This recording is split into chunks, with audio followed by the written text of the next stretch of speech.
Hello, Stefanie. Welcome. Hello. Hello. So the topic for today is self-coaching, and particularly the ability to self-coach as a leader. But before we go into that, I want to ask you to tell a little bit more about yourself, but also want to frame this conversation that we're doing it in English, even though both you and I are Dutch speaking. So I hope that won't be a little bit awkward in the conversation, but it's mostly because we have also an English speaking audience. And because of Corona, it would be very difficult to find an English speaking person right now, since borders are fairly tight. True, true. So Stefanie, could you tell me a little bit more about yourself and about your company? So my name is Stefanie. I'm 33 years old and I'm a social entrepreneur. And I started with my business 5 years ago, I think. And I didn't start just out of nowhere. I was diagnosed with cancer when I was 26 and my life changed totally. And I was looking for a purpose in life after because I lost my career. I lost the ability to work where I was working. I was working for the United Nations before. And then I decided to do something beautiful with impact in my life. And my idea was to open a coffee corner because it's such a nice place to go to have a good cup of coffee and to just have a small escape from reality in life. And I wanted to empower mainly young people affected by cancer. So my company, The Big C, started in 2016, 2017. And today we have grown a little bit and it's going quite good, although Corona obviously made it a bit challenging this year. Thank you very much for that nice introduction. So, fairly intense start also of your company as a result of your own diagnosis also with cancer. So, if we then talk about the topic of self-coaching, I would think that that is a topic that was very prominent in your life, or has been in the last Obviously, few years. yes. So, self-coaching, we understand it as the dialogue that you have with yourself. So how would you say for yourself your dialogue is? Right now or in the past? Well, because it changed, huh? Yes, well, it's nice actually if you see a little bit of the Yeah. trajectory. I think if we start at the beginning of my company, I started out of an injustice because I really felt misunderstood. I felt that my society wasn't helping me. The post-cancer life is very challenging, and I'm a social worker from bachelor degree. So I always thought that we have such a great wealth system and health system. And after I got my treatment, I thought, okay, now they're going to coach me literally so I can reintegrate into society on a mental level mainly. And there was nothing. It was just a big black hole. And I was so disappointed. And I wasn't going into dialogue with myself. I was very angry with the world around me. And at some point, I think one of my friends said to me, Stefanie, you need to realize that in life, you need to do things yourself if you want to have changes. So then I decided, okay, I don't want to be part of the problem anymore. I want to be part of the solution. So I need to coach myself. I need to empower myself. I need to boost myself because nobody's doing it for me. So I have a choice. Either I wait until somebody's going to do it, but then I can wait for a very long time. This is my experience in that year that I really needed the time to do a lot of self-coaching actually. And then I decided, okay, I'm going to invest in myself. I'm going to talk to myself literally in the mirror, and I'm going to make sure that I feel confident enough, that I have the energy to start a business, and that I start from a positive attitude actually, because I was very angry first because nobody wanted to help me. And then I started to boost myself. And over the years, I understood that this is the most important thing. Self-investment is your biggest asset, I think, because I was always investing in other people around me, trying to change everything around me in order for me to become successful. And then I started to change myself. It was not easy in the beginning. It was very confronting because when you start to talk with yourself, you get to understand your weaknesses. So you need to go through that with yourself, and you understand that there's still a lot of work to do. But over the years, I think I'm doing this for 4 or 5 years now, with the help of coaches, obviously, and with tools and books and podcasts. This is my favorite thing to do. And whenever I feel down, I go into dialogue with myself, because I know what's best for me, and I learn to trust my intuition. So today, I think this is what keeps me positive, what keeps me going, what brings me close to my purpose again, because it's very easy to drift off of what you want to accomplish in life. And of course, I was diagnosed with cancer. In the meanwhile, I was diagnosed with a second cancer. When you had that first moment from where I understood that you said, like, you're angry in the beginning, you're diagnosed with cancer, and presumably the anger sometimes comes up again. Yes. So how do you shift from blocking or the anger into doing the dialogue? First of all, I allow the anger. Okay. I used to ignore it and pretend that it's not there. Yeah. And this is something that we like to do. This is what we learn in society. We put it... Whatever is wrong with you, don't tell people, move on and get over it. But you really need to feel the emotion of anger and allow it to at least give yourself the recognition of it. I think that was very important for me to accept it. But again, it's only me who can allow myself to be angry. So I shifted from expecting from other people to allow me to be angry for myself, to allow me. That's something, when you make that shift, your world is changed forever. So first I accept it, but then I have a lot of tools and methodologies, and it depends from day to day how I feel, to change my mood. Sometimes I meditate, sometimes I cook my favorite meal, sometimes I call with my favorite friend, sometimes I listen to my favorite podcast. But I need some tools in order to feel my strength again, I guess. So first it's to accept it, and then it's to work with yourself to change your mindset. And I always look at the positive thing from each situation. It's my mom who taught me when I was little, and she always said to me, Stefanie, life is like a battery. You have a plus and a minus side. And it's you that get to choose what side you're going to use in life. So if you're in the negative side, it's so easy to go to the positive side, but it's like something you need to learn to do. So she was actually motivating me, and she was my coach, and I would never forget. And whenever I'm really low, I think about my mom and like, okay, what would she do? What would she say? And even I got diagnosed with cancer again in September, a new cancer. So again, my world collapsed, the anger came back, but I didn't forget about the battery. I said, okay, there's still a lot of good things going on in my life. So why would I throw away everything now, get really depressed in a negative mindset, when I can not easily, because you need resilience. I know not everybody can do it, but you can learn it. That's the most important. It can be taught to you. So I'm lucky that people teach me, and I teach myself. But I see in my environment, with my friends, my family, that not everybody has that ability yet. For me, it's resilience, to jump back, to bounce back.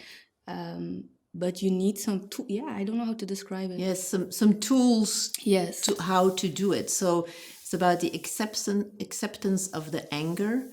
Anger may come back every time that we have a difficult time in our lives. The anger may come back.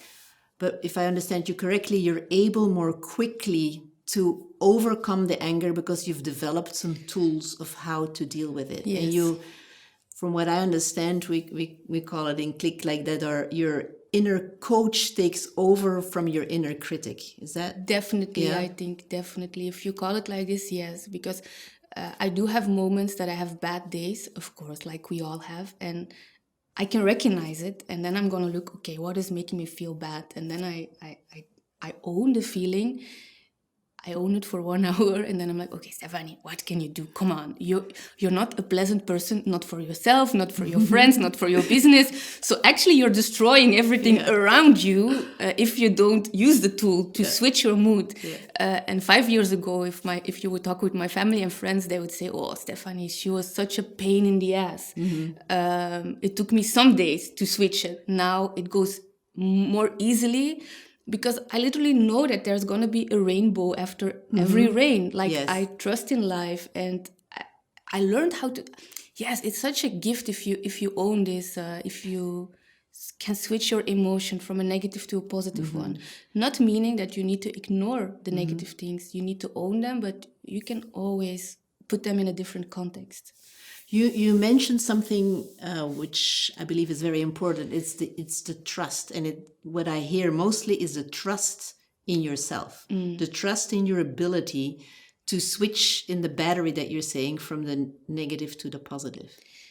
Yes, and that's also an important competence that you need to own. I'm gonna say it honestly, there's still a little voice. Everybody has this little voice who's coming to say, no, you're not good enough. You're gonna get sick again. Cancer is coming back. Like, this little voice, to shut it up, that's not easy, because there you have the big voice that trusts life, that trusts you. So it's actually a constant inner dialogue with yourself. I haven't reflected on this, but it's really funny, because once that little voice comes, again, I find everything that puts me in my strength. I know who I am, and I know what I'm capable of. So I will focus on the things that I'm good at instead of focusing on the things that I'm not good at. And sometimes it is in the small details. For example, everybody has emails in their inbox that they don't want to reply to, and they postpone because they don't give you a good feeling. So sometimes I decide for myself, today I'm just going to do what's fun. So I really realize that life is okay. Life will always find its way. And at the end of the day, I go to bed with a good feeling that I had a good day, that I'm more than enough in life, although my life is not perfect at all. I can talk hours about this, but every day I make the decision to be grateful and to be thankful in order to wake up with energy for the next day. So do I understand it correctly that you have the little voice here Yes. sometimes, and then there's the big one, the big one, the big one. Yes, right. That should be the biggest one. Eh? Okay, so you draw more attention to the big one than to the little one. Yes, because it's necessary. If I listen to the little one, yes, I wouldn't be here today. So what do you do with the little one? Because it's there. Most of the time I talk with myself, but sometimes I need help. Sometimes, even this morning it happened. I can give you an example of my own life. I know it's always interesting. I come from a family that never really empowered me. You know, I come from a small village, and whenever you do something big, my family said, just be normal, you know, don't think that you're somebody important. Right. So my family has never understood that I wanted to start my own business, that I'm an entrepreneur. So up until today, they still put me down a lot. So this morning, my father called me, and he was giving me very bad comments about, you're still not working. I said, but it's COVID. My coffee corners are closed. What can I do?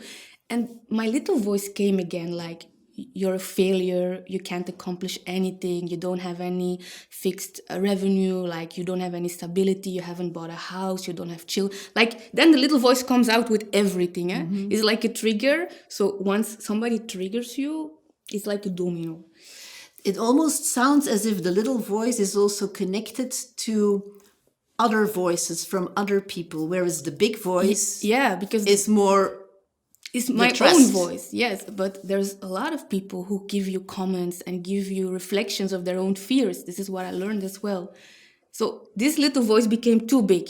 So I understood that it became bigger this morning than my own voice. So then I sent a WhatsApp voice message to my best friend complaining about life, because sometimes you just need to put it there. And once it's off my chest, I can shut the little voice down, because I've shared it. I find recognition, approval, good advice from my best friends, and I feel safe again, because that's the people who I'm growing with, who my future is with. And I think everybody sometimes has some conflicts with their family. It's normal, I guess.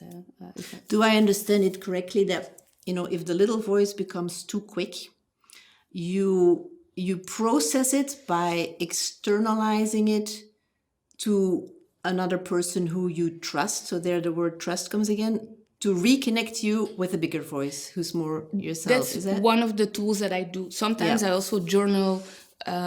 Sometimes I make a nice picture of myself or a nice story just to put myself back in my power and to show my family or whoever that doesn't believe in me, like, hey, I believe in myself. So you better believe in me as well, because I'm not going to change who I am. But that little voice is a bit, maybe it's good that it's there because it keeps us self-critical about ourselves. So I think I see it again as something positive. I learned to cope with it in a positive way.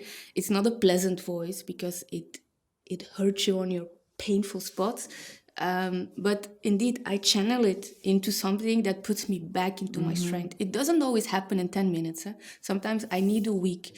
Depends on what kind of situation. If it has to do with my business and I made a huge mistake, or I ended a good partnership because of miscommunication, I really need a week to process it and to put things in order for myself to accept it, to grieve about it, because you lost something that you really wanted, and to make new plans. So it really depends. I think in life you need to be very flexible and very loving with yourself instead of being judgmental. So I try not to judge myself and not to judge others. That's also something beautiful that I learned from one book, The Four Agreements. Never judge somebody else, never take something personal. And those two things are my daily self-coaching sentences. So never take something too personal. It's also an interesting one, because you said something I think very important, where you start with yourself, and is a trust in yourself, and it's you managing or self-regulating your inner critic and your inner coach, and having the big voice and the small voice, and not letting other people put you down. Yeah. And so what do you do to shield yourself from those If comments? somebody attacks me or hurts me or triggers me, my ego comes up. Yeah. Everybody has ego. It doesn't have to be something negative, but that's my first reaction. But again, I count until 10, and then I realize, Stefanie, this is a person like you, with fears, with dreams, with hopes, with issues in life. So then I try to be the empath, and I try not to take the message personal, first of all. I try to understand, why did this sender send me this message? Where did it went wrong? What does this person want to tell me?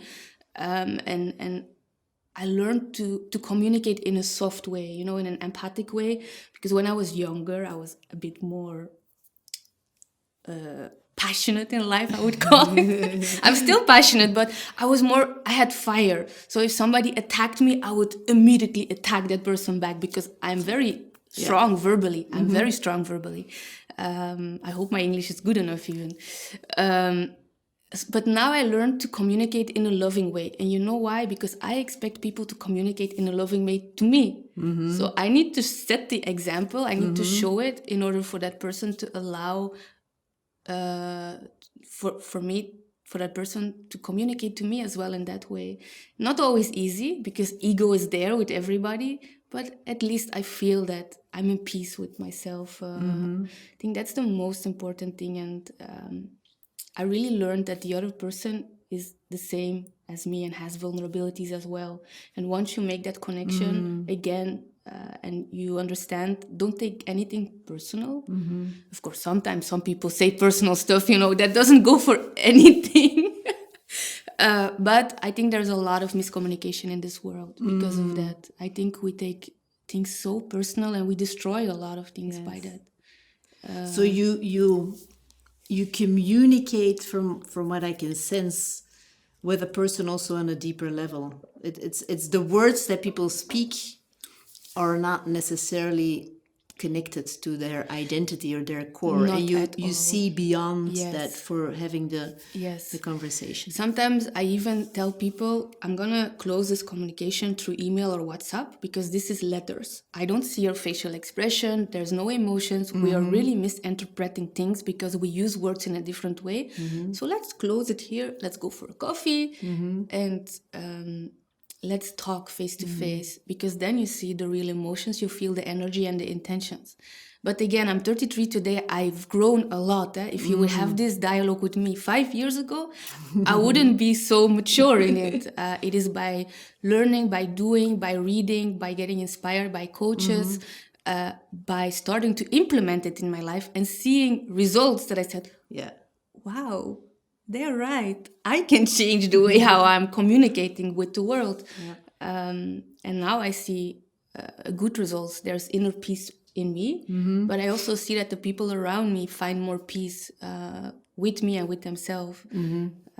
Yes, I think a lot of people need to do more inner coaching, actually. Yes, some So- people can use it. Some people need to discover how it works. The power of it. Yes, yes. Because I can sense it when I talk with you. Yes. I sense the inner peace. We don't learn these things in school, No, and we this is don't. something that I really regret. I've also been very critical on our educational system, because we learn a lot of things, but we don't learn the most important things that we need in life. Yeah. So I give a lot of keynotes also in schools to empower young people, because this is really lacking, the ability for us to do the self-coaching, to be critical, to understand that we have a long way to go. We're never a finished product as a human being. It's a lifelong commitment with yourself, and every year you're learning and you're changing. And I see that a lot of young people and also old people, older people, sorry, not old people, No offense. can't say that. But I see that they don't know how to do it.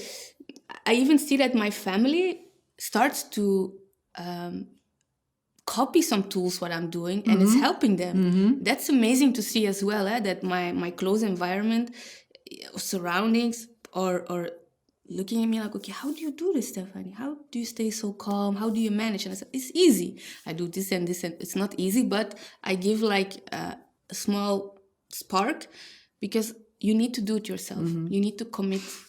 You need to commit to your own process. If you don't want to do it, there's no intrinsic how do you say this? Motivation, then it doesn't work. So how do you see the importance of this or not as a leader?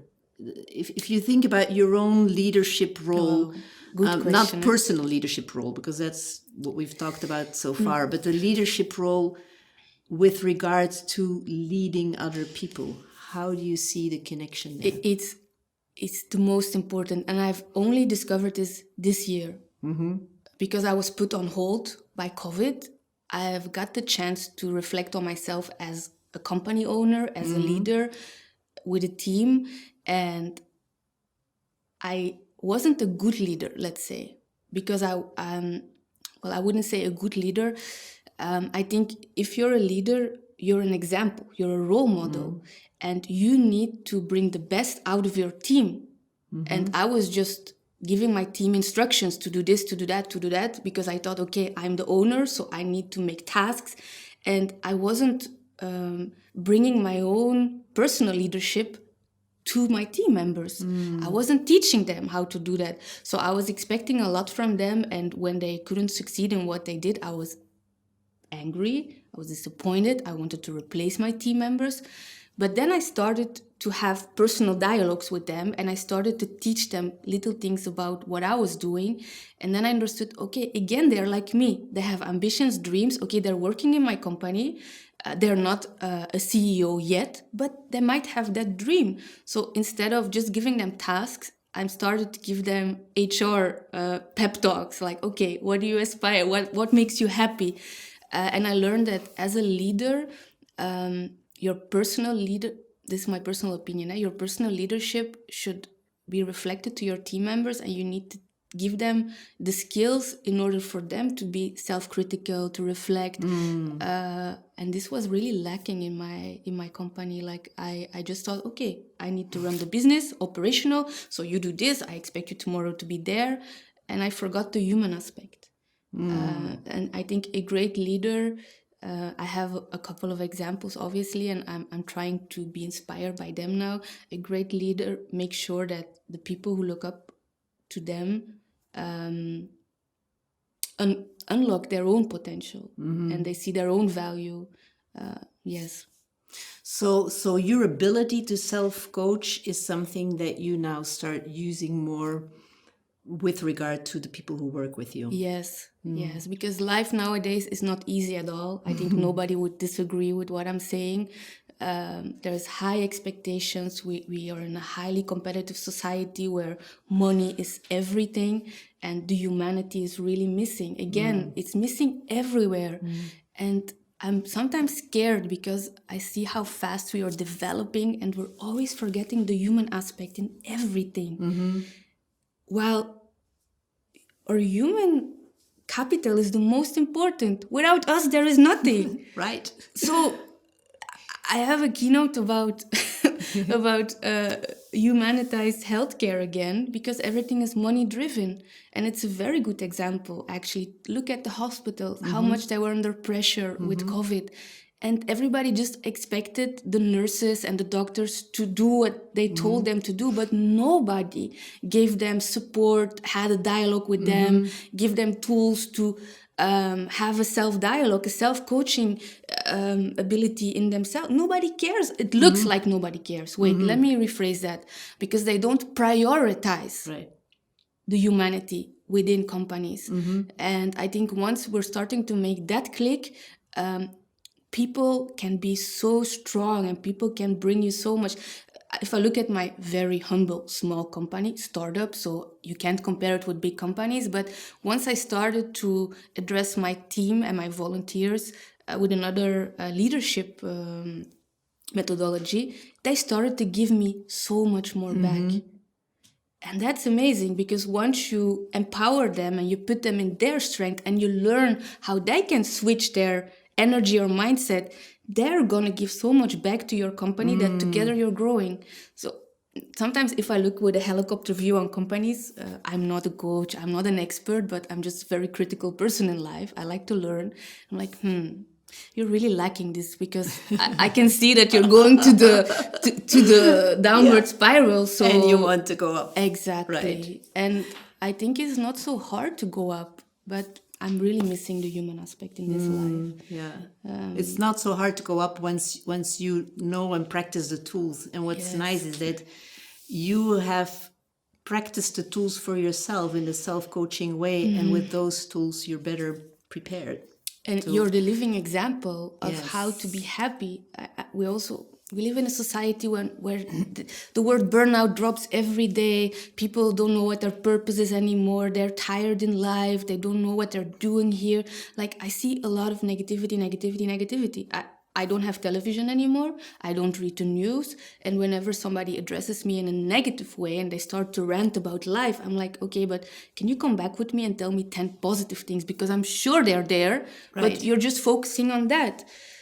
There is so many things we can change. I think the post-COVID will be a big opportunity for people to really make a change for themselves in companies, because COVID and the pause button that we all were forced to use, I hope a lot of people did a mini self-coaching with themselves. And I think it is coming. Else why we wouldn't sit here, by the way. So I really think it is coming, because people were granted some time, and there is a lot of voices that are getting bigger, and people are looking for tools, and people are connecting with themselves again. But again, I hope our policies and the big corporates are going to implement it as well, because they are the engine of our world. They are driving whatever we are heading at with this planet. For me, I hope more humanity, because it will make everybody so much happier and in peace. Yes. In peace. In peace. And what I think is so wonderful is that I really hear your fire coming out. Yes, again. it's still there, So but fire in a good for way. humanity. Well, the fire is still there, but now with inner self-coaching, I learned to bring it in an impactful way. Exactly. It comes from here. Yes. And the fire is there. When you're connected, authentic with yourself. But again, I need to practice every day. It is not something that once you have it, it's there. No, no, no, no. Okay. No, it's like A never-ending story. exactly. Yeah. Exactly. Even when you're my age. Yeah. So, well, thank you very much, Stefanie. It's been wonderful to talk with you about this topic of self-coaching. Thank you. It was And a as an pleasure. example also of how you then, as a leader, can reflect that to the people who work with you. And make an impact together. Yeah. Thank you very much. Thank you.